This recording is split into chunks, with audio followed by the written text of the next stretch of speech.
committed. So that means a lot to each and every one of you who have donated. I salute you. I thank you for that. And we go press forward. The purpose of life is to have some thing that you can look back on, knowing that you helped and you added value, and you guys helping me to add value. So thank you. The purpose of this video is about black males. It's actually the title, 2023. And so, I think I can speak on that subject. I'm a black male, and I didn't think I would live to be 21. This was growing up. I was born in 75, January 10th, 75. But in the 1990s, we had this murder just off the charts. And we haven't seen this type of murder since. Now, here we are almost 40, 90s, 30 years later. So this video here, I'm gonna talk more solution, but I'm gonna have to talk problem too first. So um, this is what I would say to people. Uh, Black people first, very soulful people, caring almost to a fault, caring what others think about us, how we feel about others. We love on every ethnic group, every person. And so it's pros and cons to that. One of the cons is we take things very personal. And so when you go and drive throughout urban America and you see our black males assembled, you get the mean mug, you get the stares, you don't get, the high end welcome to the neighborhood, good to see you. It's the opposite. And a lot of that has to do with the hurt, abuse, and bitterness that affects all of us. And for black men in particular, as males who want to provide, who want to protect, it's very difficult when you're not able to do that or you feel like you're not able to do that.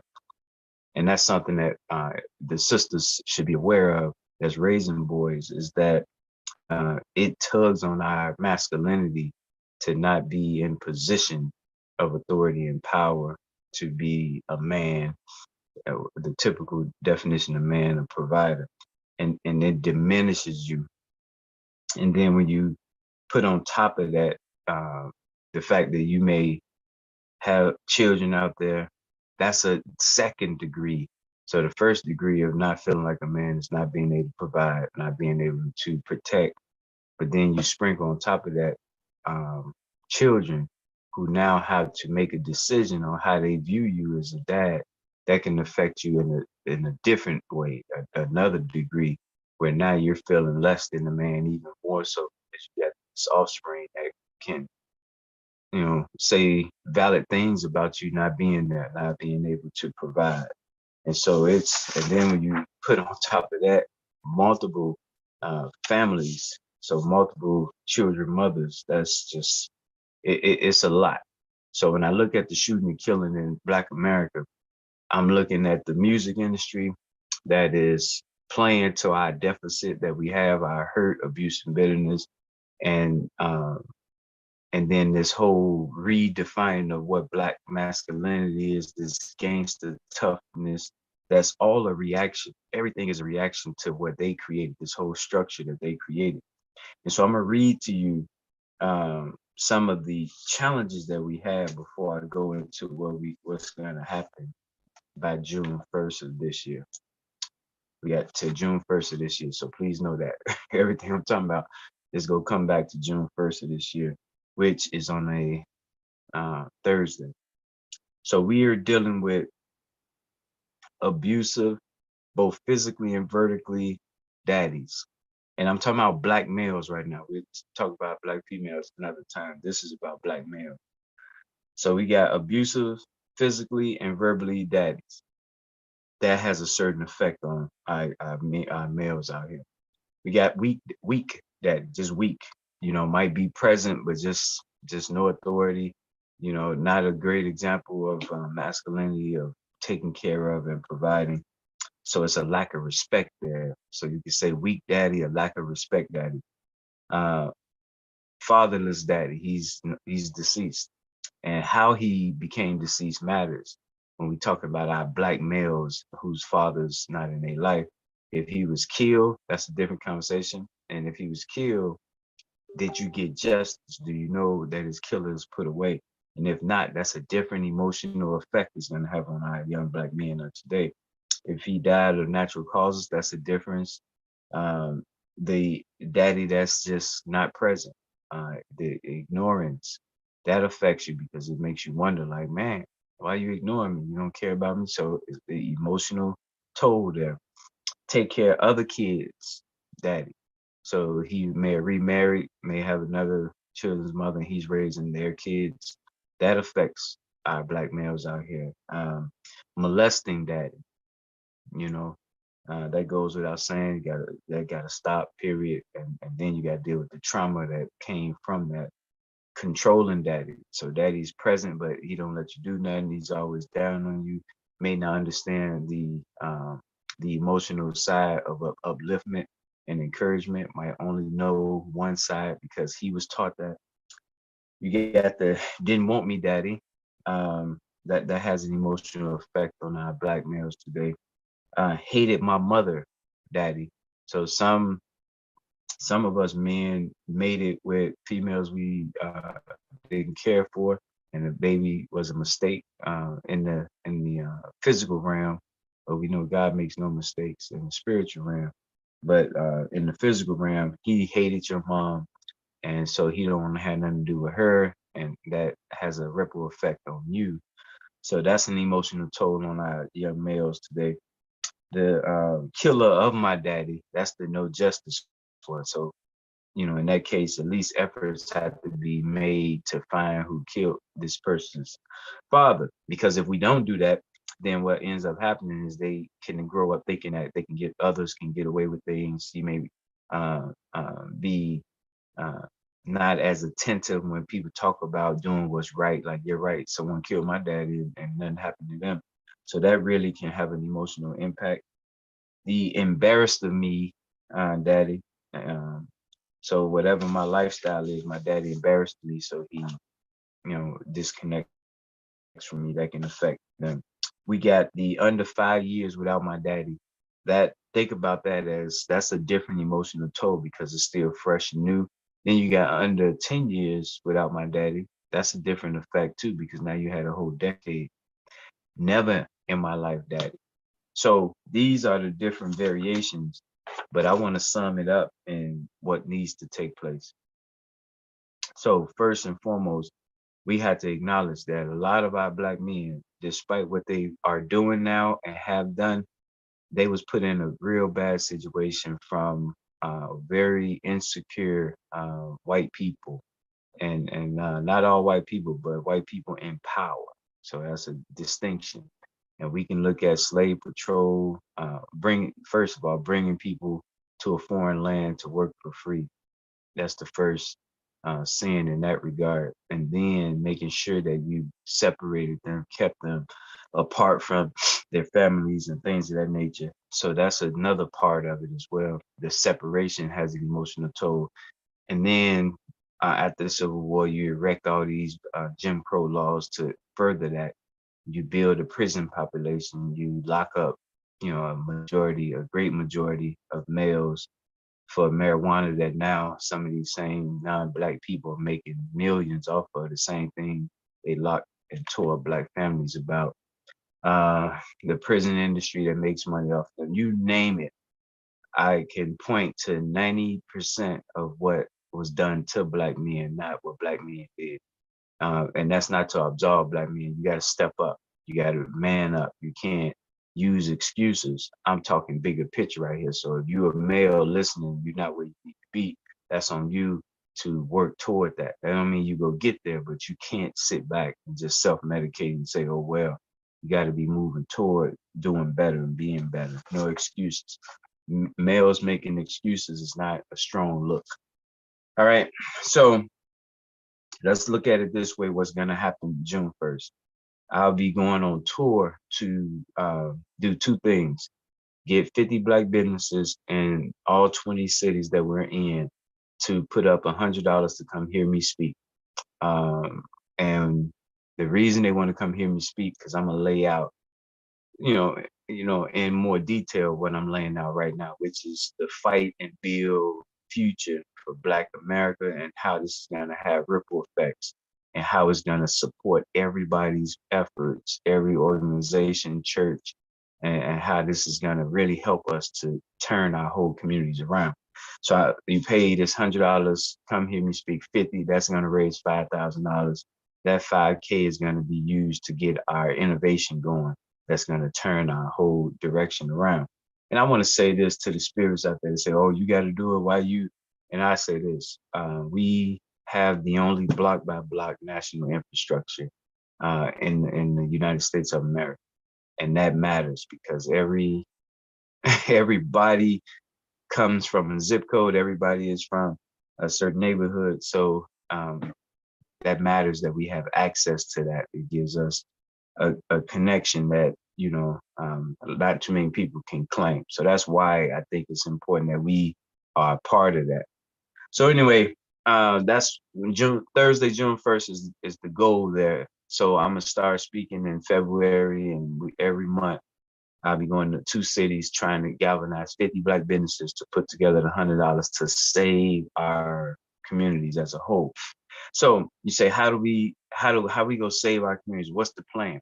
And the quick way I can describe it is this: we're gonna fight and we're gonna build, fight and build.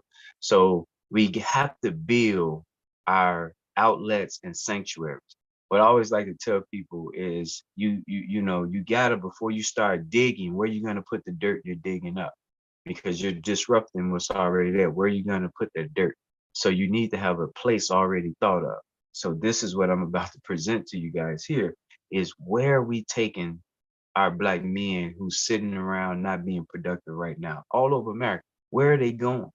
Where, do we think they're just going to wake up one day and turn their life around? They're going to just walk the same streets they did dirt in? Like, honestly, if we step back and look at the big picture, what do we really expect? What do we think is really going to happen with our current Black male future and hope that they have? And so I want to give you what we are going to be working toward. We're going to have Mississippi as our outlet. We really believe Mississippi, the Blackest state in the union, holds a key for us to have that outlet, that sanctuary where we can have people breathe and relax. That's on the build end. On the fight end is our 20 cities where it goes down at. So Gary, Indiana, New York City, DC, and Los Angeles in particular are going to be a hotbed for this summer savior plan for our Black males. So New York is in June. We know they're getting out of school. What's the plan when they get out of school? June, New York City. July, Los Angeles. August, Washington, D.C. Gary, believe it or not, is all 52 weekends. So Gary is every weekend. So with those 4 places I just described to you, Gary, all from now on, every single weekend is an outlet. But this is a fight outlet. Mississippi is our build outlet. So I want to make sure we separate the two. We too often stayed in the fight mode. We stay like this with our fist up. So it's hard to relax when you're on guard. We need a place we can open up, be relaxed. And that's what Mississippi represents. In particular, in Mississippi is Mount Bayou, the first Black town in the whole United States of America, Falcon, Mississippi, and Metcalf, Mississippi. Now we have 108 towns. So we have a role for all 108. These 3 in particular are uniquely qualified for this outlet that we're speaking about. And it's also going to build the economies in these cities as well, in small towns. So that's our build outlet. Our fight outlet is Gary, Indiana, all weekends is the conventions. And that's important because that's bringing us together around professions so that we can make sure that we're building skills, raising money, and having a new vibrancy in our neighborhoods. And this helps New Orleans when they're preparing to come up to Gary for the nursing convention. This helps Philadelphia when they are preparing to come to Gary for their teachers convention. Youth, teenagers, adults, retirees, everyone coming up to Gary. So that's what Gary is going to provide. And it's going to allow us to have Gary vibrant and build Gary's economy as well. New York City in June matters because New York City is the largest city that we have in the country, And it was a major black city, you know, at a certain point back in the day. And New York City to this day have some very strong black jurisdictions. Harlem is being gentrified, but we still can work some wonders there in zip code 127. Coney's Island down in Brooklyn as well. So New York, it's a big playground that really will help us when we start moving our black males in and out. That New York is going to be key for that. And what New York is going to do for the psyche of black males coming from everywhere outside of the Northeast, this is going to be a game changer for their perspective and viewpoint. I'm going to get into why that matters psychologically, but New York is key. Washington, well, let's go to LA in July. LA matters. LA is our headquarters for entertainment. We know why. But Los Angeles matters because what it does, it gives you the almost the opposite perspective than New York would give you. With the mountains, with the palm trees, with the warm weather, with the Pacific Ocean there, opposite of the Atlantic Ocean in New York. This is gonna, when you go to New York, you pick up that vibe. Then you go to LA as a black male, this is gonna strengthen you because you got two new perspectives, left, right, East Coast, West Coast. And then LA has a long, a strong history of blacks and our impact we've had there. It's also the state that's the furthest when it comes to reparations. So all the blacks that's working on that is going to allow us to plug into that, because what we're talking about with our black males is some repair that has to happen. And so to go to LA is going to help. We got Michelle Hopper, black owned gas station, 60 plus years. We got Frank Harvey Car Wash. We got the Black Beach. Heard they just sold it, but all the black businesses out there is going to be key by black males to take that journey out there as well. Then we, in August, we follow up the summer in Washington, D.C., the nation's capital, where the power moves are made, where the world gets its money from, where voting takes place to approve money all around the world. So D.C. is important. Again, Southeast D.C., Lower Ninth Ward, we've been under housing attack. So a lot of our territories have been gentrified, but we still can work through that. All right. So I just described to you the 4 fight locations to help save our black males this summer 2023. I gave you the 3 towns in particular in the Bill sanctuaries, which is Mount Bayou, First, Falcon, Metcalf, Mississippi. So I just showed you this, the fight circle and the Bill circle. Now let's go into specifics. So hurt, abuse, and bitterness is the contaminated box that all of us carry. Now, if you're functional, then you're able to get outside or release some of your contamination when you take vacations, when you get away, when you decompress. You're letting out some of those toxins that the hurt, abuse, and bitterness causes in all of us. And some people are aware of it, some people are not aware of it. They don't know why they get so angry, why they're so upset. And a lot of that has to do with this, just the accumulation of all this hurt, abuse, and bitterness. And so travel is key. Travel is key. When you think about this nation, all the programs they got for kindergartners, Head Start, got programs for elders, got programs for all these other age brackets. What's missing is what are we flooding money into for those 13 preteen up to 25? What do we have specifically to take care of those black males 13 to 25? And this is where this comes in at. Now, the 13 to 18 gonna be a legal challenge, but there's ways we can work with that. But those who are 18, who's out there just hanging out, smoking, self-medicating because they don't see a future, chilling, as they say, playing video games all day. What I personally believe is that no one wants to be a loser.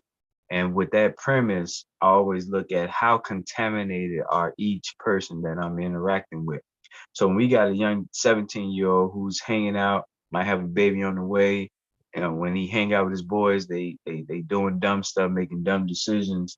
The key, the way I see it, and what we want to accomplish by raising this $5,000 in all these cities, what we want to accomplish is what we call ITR, Information Travel Real Estate, ITR. ITR to me is key for us to make sure that this summer is different than any other summer when it comes to changing our conditions. So information, there's thank God there's a infrastructure that exists right now as we speak. If you heard me say we have 108 towns in Mississippi, that number matters. That number is very important. The 108 towns in Mississippi is our secret weapon because we have 108 professions forever for our future. So Chicago has 108 professions. New York has 108 professions. DC, Gary. Now these 108 are everything from teachers, doctors, lawyers, veterinarians, scientists. It's 108 different professions. Now, why does that matter? Because when you go to this young 17-year-old black male and you stand, put down the gun, stop selling drugs, stop making babies. Okay, I hear you, but what else is there to do? What outlets do you have? Where am I going? What you expect me to do? So the 108 gives us, I want to say, endless options, because in that young teen male, it's something that he loved to do in the past before he got, contaminated too much, or he still may do it. He may be an artist, maybe whatever. But the point is, as us listening, we got to know we got 108 options that black teen go fit into one out of the 108.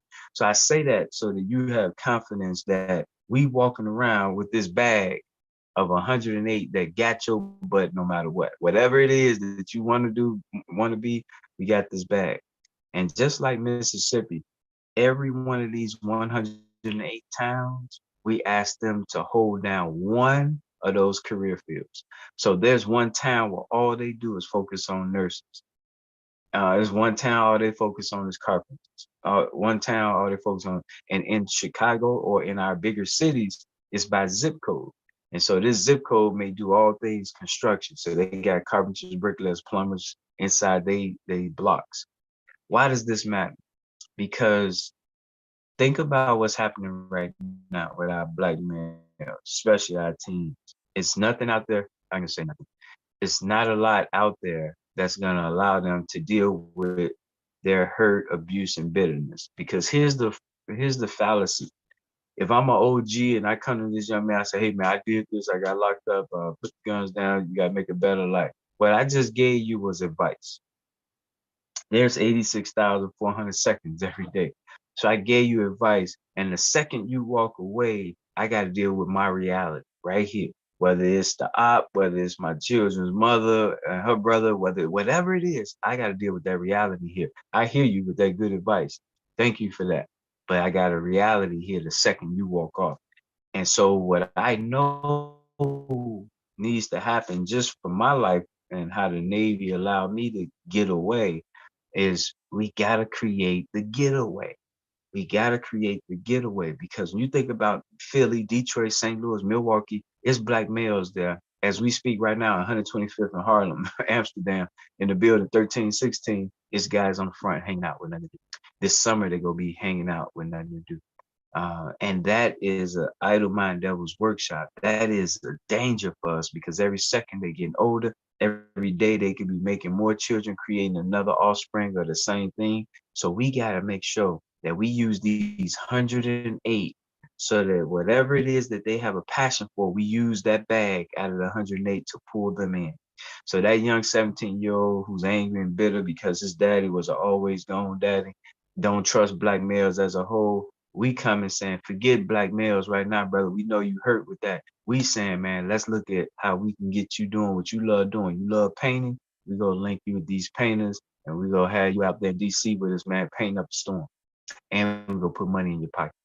See, what's different is most of our programs right now, ceasefire, things like that, they go in and they give advice. They go in and interrupt for that second. And that's cool to a certain point. But remember, our people, our black males are traumatized. They abused, they sedated, some people call them lazy, they bully both internally, externally, they bitter, they got all of this luggage they carry. So your advice matters. We do need advice, but we got to change the environment. And that's where the travel comes in. That remember, information, travel, real estate. That's the key. That's the future economy for us. So we right now the interrupters, they go to get them information, get them advice, encourage them, hug them. We need that as emotional support and advice. But the travel is what's missing. They got to get away. And the getaway can't be with their friends. So if it's 5 guys on your corner, teams on your corner, they got to go to 5 different cities. One going to New York, one going to LA, one going to Gary. And while they're there, this is what I get a lot of people say, what they gonna do when they there? This is where the build come in at. Remember the small circle, build, and the big circle is the fight. Uh, every day it's a different focus personally. So every Monday is safety day, every Tuesday is education day, every Wednesday is economic day. So that's personal because as a human being, you want to make sure you're safe, i.e. Monday. You want to make sure you're informed, i.e. Tuesday, education day. You want to make sure your money right, i.e. Wednesday, economic day. You want to make sure your health is right, i.e. Thursday, health day. I.e. Friday is seniors, so that's paying respect to the wisdom that came to you, people who helped you along the way that's older and who've been there. That's Friday, senior day. Then the young people, especially if you have young people, how you would pour into them and invest in them.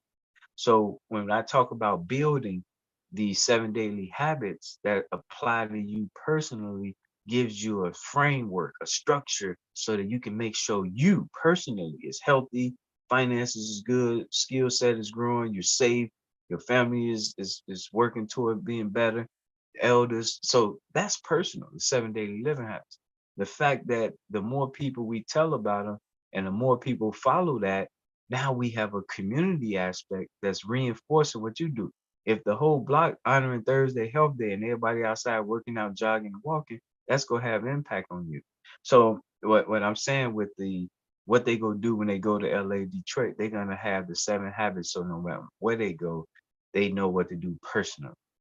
But remember, we asked them what they love doing. This 17-year-old loves painting. So when he go, we gonna make sure strategically we link him with painters in Detroit or in DC, wherever we're sending them to. So that's the connection part that's gonna help us with these daddy issues of some of our males, and also masculinity issues, where now we have this false perspective pushed by the music industry on us that you whether it's the feminine, making our males more feminine, or having them be more gangster and tough, having them not wanting to share their emotions and feel like they can't show that vulnerable side. All those things are at play. But the key is, and this is just a military strategy, sometimes when you are attacking something, you don't attack it head on. It's just not wise. You might have to come from the back, the side. So you got to be very strategic, mindful, intentional about how we're going to attack something. A lot with our black males is we can't directly confront them on their issues. The way you got to do it is first, let me say this for our mothers out there, single mothers raising black boys. The first thing is we got to know that a person who been hurt, abused, and bitter, their reaction, the way they respond to you, is going to be coming from that place.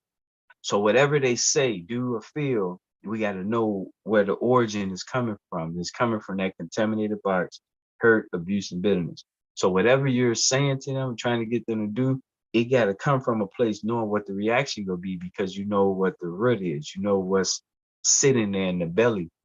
So you got to do what we call prevention, resources, enforcement. And so the prevention is where you be positive and you try to be uplifting and encouraging. All right. So take that garbage out. you know, that's the enforcement. That's the E out of P. That's the enforcement. If you don't take this garbage out, I'm gonna whoop your butt. You don't take this garbage out, you ain't doing this. That's the punitive side. And we gotta have that. We need balance. So it's a time for that. It's a time for the prevention, positive side. And then the resource side is when you put incentives out there. So if I am giving you allowance and you 17, Now, that's my reason to make sure you're doing whatever I'm giving you allowance for. If you don't, then of course that's going to have consequences. So that's the resource side. So prevention is positivity, encouragement, being proactive. The R is resources, that's incentives that we give them that we can take away if they don't do it. Then the enforcement side is the punitive consequences. That's a balanced approach. So when you go to that 17-year-old, and the key is to know which approach is applicable at this time. If you've been telling them to do something over and over again, they're not listening. Now it's time for the enforcement. But I always tell people, don't push a person over the edge. And if you're a mother and your son is not listening to you, yeah, you got to run the household for the bigger picture. So there got to be consequences. But this is why the rest of us, the village, got to step in, because if that young man ain't listening to mama, single mama trying to raise him, and she got to put him out, does the village catch him? And that's what we got to. That's why New York is important. That's why DC is important, because they need to get away. I was off track in 93, 94, and it was the Navy that let me go and travel. A lot of our young males need to just they're empty on the inside. So they need to see New York City. Let's go put some on the inside. They need to see LA. Let's go put some on the inside. Now they can compare and contrast. They can say, man, I remember this. I remember this. Before that, it wasn't nothing to remember. They just hanging out, empty headed. And so the travel is going to put stuff in them so that they got more to work with when it comes to processing the emotional, spiritual, psychological, day-to-day stuff that we got to deal with. And for the Black males who are retirees in these 108 professions, that's where the wisdom come in at. Now they go listen to you because I first emotionally attached with you. You are somewhere where I'm trying to go to, retired carpenter, and I want to be a carpenter. So this is the structure. This is what we got to do. We're going to make sure we got 3 off ramps, because one thing is, if you've been your whole life, people left you, so you're going to have issues when it comes to allowing yourself to be vulnerable, that male may pull out my life. So we got to have off ramp 1, off ramp 2, off ramp 3. 3 ways that if they want to quit because they're afraid of opening up too much, they're afraid of success, it's okay. We don't judge them on that. Each one of these degrees of off ramps will allow them to step away whatever amount of time they need and still come back, because we know they process mentally. They trying to process what's going on in their life. So I think I covered the main thing. Getting high. Now, getting high creates a different challenge. We'll say that because, of course, if they have, they medicated, their own pills, things of that nature, for the safety of our people, we're not going to make that connection. There's a certain way we'll deal with those people. So let me close this out with me going around to these locations, and I can read that list to you real quick. In February, I'm gonna be in Memphis for 50 Black businesses, see if they'll put up the 100, raise that 5K, make this thing go. February, I'm also going to Milwaukee, trying to get 50 Black businesses in Milwaukee, put up that 5K, get that going. So the Milwaukee Black males, Memphis Black males, if we raise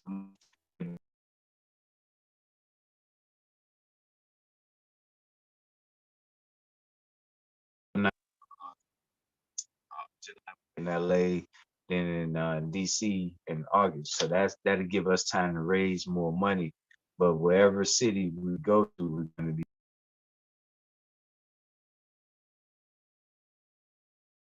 That covers that. I want to make sure that you guys know, every place that I go to, once we get the Black businesses, we want the people to do a $1. The Office of $1 Affairs is the key. This PC I'm about to tell you, I hope it resonates in ways that it never did before. The Office of $1 Affairs is how we're going to finance ITR, information jobs, travel jobs, real estate jobs. The Office of $1 Affairs is 46 million Black people. Imagine $46 million a month. That's what the possibility is. If you only get half of that, 23 million ain't no punk either. But the point is this: look at it this way, and this is my new way of describing it to people so it can make sense. Every $1 donor is an account, is an account. So we're gonna organize in groups of 1,000, because 1,000 people doing something is powerful as heck. So imagine 1,000 people doing a $1. That is $1,000. More importantly than just $1,000 is the infrastructure, the jobs that that's going to create to collect $1 from 1,000 people. And if we're saying every dollar is an account, now look at what we get to do. We get to create 4 jobs. Why do we want to create these 4 jobs? Because our black males, no matter what we do travel wise, they have to earn money. If they're not earning money, they're not going to be as motivated, because part of the essence of being a man is to have some degree of control. You can feel like you can do what you choose to do, and having money in your pocket allows you to do that. So the information jobs is, if you're working with us and you want to be a painter, so we're going to work on 1,000 painters putting up the $1. And so in doing that, you're going to be a account coordinator. We're going to have 2 of those. We're going to have an account manager who oversee those 2 coordinators, and then an account director. The account director is the leader over the whole 1,000 painters. And so the account manager is overseeing 2 account coordinators, all dealing with finding painters, finding people that want to paint and getting $1 out of them. We're using the $1 as an excuse to create jobs. Ooh, that's powerful. We're using collecting $1 as the excuse to create jobs and to connect 1,000 painters. So when I go to Memphis in February next month, we want to get 1,000 people to agree to $1. We're gonna hire an account director, account manager, and 2 account coordinators to manage those 1,000 people. So I think that's powerful. I think it's gonna be a game changer. I hope you would say, I'm in. I'm gonna make sure I get all my people to do the dollar, whatever their professions are, because it's all about stabilizing our black males who've been under attack from the government, and you name it, since slavery. The black males have been hunted down. So now we're going to be using the Office of $1 Affairs to create the information jobs to turn and give them a reason to get promoted. So everyone to come in as an account coordinator, they get promoted to account manager, they get promoted to account director. Imagine your 17-year-old, now he's an account coordinator. His job is to help us get 1,000 people doing $1. Then he get promoted. So now he's traveling to New York. What he got to do in New York? Get 1,000 people to put up $1. Then he go to DC. What he doing? Getting 1,000 people. And with that infrastructure, with $1 coming from all black people, it's not burning us out. If we won't put $1 up to save our black males, shame on us. So this here is setting us up for victory. My number is 312-405-8844. 312-405-8844. Again, thank all our superstars out there.